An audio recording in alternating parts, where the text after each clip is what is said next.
মোনাজাত কি? না যা ইউনাজি মোনাজাত হচ্ছে কানে কানে কথা বলা। দোয়া করা যাবে কিনা এটা বলে, কথা বলে। ফরজ নামাজের পর দোয়া করা, এটা আপনাদের প্রশ্ন না? এই ব্যাপারে তো আমার লিখিত কিতাবই আছে আল্লাহর রহমতে, ওটাও দেখে নিতে পারবেন। আমি কিছু আপনাদেরকে দলিল দিচ্ছি যা আপনারা আশা করি বুঝবেন এবং আপনাদের জন্য যথেষ্ট হবে। আমার উত্তরটা আশা করা যায় ইনশাআল্লাহ।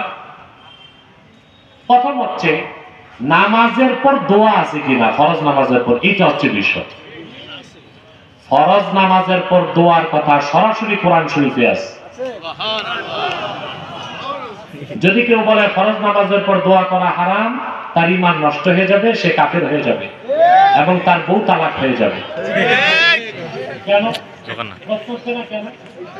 তার কারণ চারো মাযহাবের ইমাম একমত।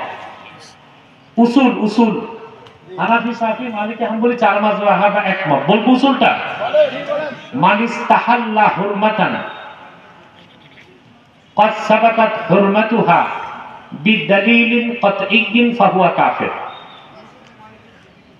ঠিক একইভাবে ওয়া মান হারামা হিল্লাতান হালালান ক্বাদ সাবাকাত হিল্লাতুহু বিদালিলিন কাতঈয়্যিন ফাহুয়া কাফির।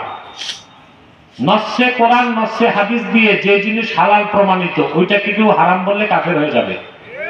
নসে কোরআন নসে হাদিস দিয়ে যেটা হালাল প্রমাণিত, হারাম প্রমাণিত, ওইটারে হালাল বললে ব্যক্তি কি হবে? এখন যে দোয়ার কথা কোরআন শরীফে আসছে, নামাজের পর সেই দোয়াকে ঢালাওভাবে যে হারাম বলবে, তার ঈমান থাকবে?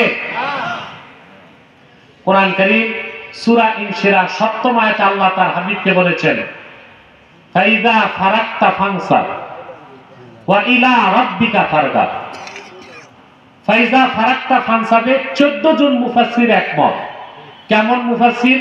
আব্দুল্লাহ ইবনে আব্বাস, সুদ্দি, কাতাদা, মুজাহিদ,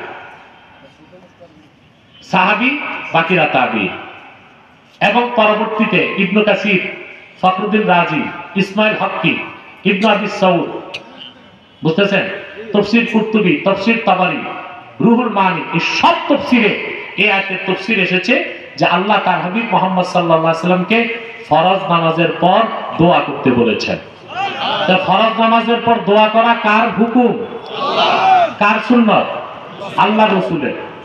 এখন আমি আপনাদেরকে এটারও 2 ঘন্টার ডকুমেন্টারি আছে ফরজ নামাজের পর সম্মিলিত মোনাজাত, আব্বাসী টিভিতে পাবেন। আমি কয়েকটা দলিল শোনাবো। ফাইদা ফারাগতা ফানসাব, আয়াতের ব্যাখ্যায় তাফসীর ইবনে কাসির, চতুর্থ খণ্ড 542 পৃষ্ঠা। লামাযহাবীরা কিন্তু তাফসীর ইবনে কাসির মানে, এটা জানেন আপনারা? ও মিয়া সাহেব, এই বসো।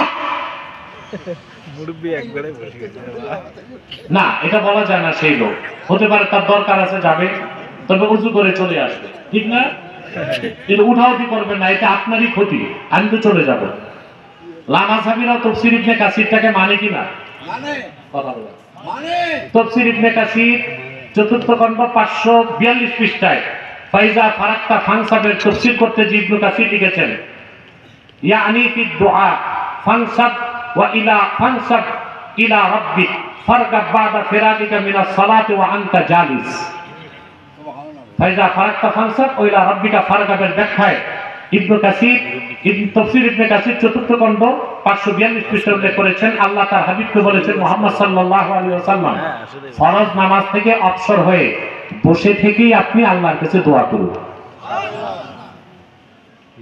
সুবহানাল্লাহর আওয়াজে তো সুবহানাল্লাহ। এই একই আয়াতের ব্যাখ্যায় আদ-দুররুল মানসুর ইমাম সুয়ুতী যে তাফসীরটা লিখছেন, ষষ্ঠ খণ্ড 364 পৃষ্ঠা, লেবাননের ছাপ, সেখানে এসেছে ক্বালা কাসীরুম মিনাল মুফাসসিরিন। ইবনে কাসির, জালালউদ্দিন সুয়ুতী বলতেছেন, একজন মুফাসসির না।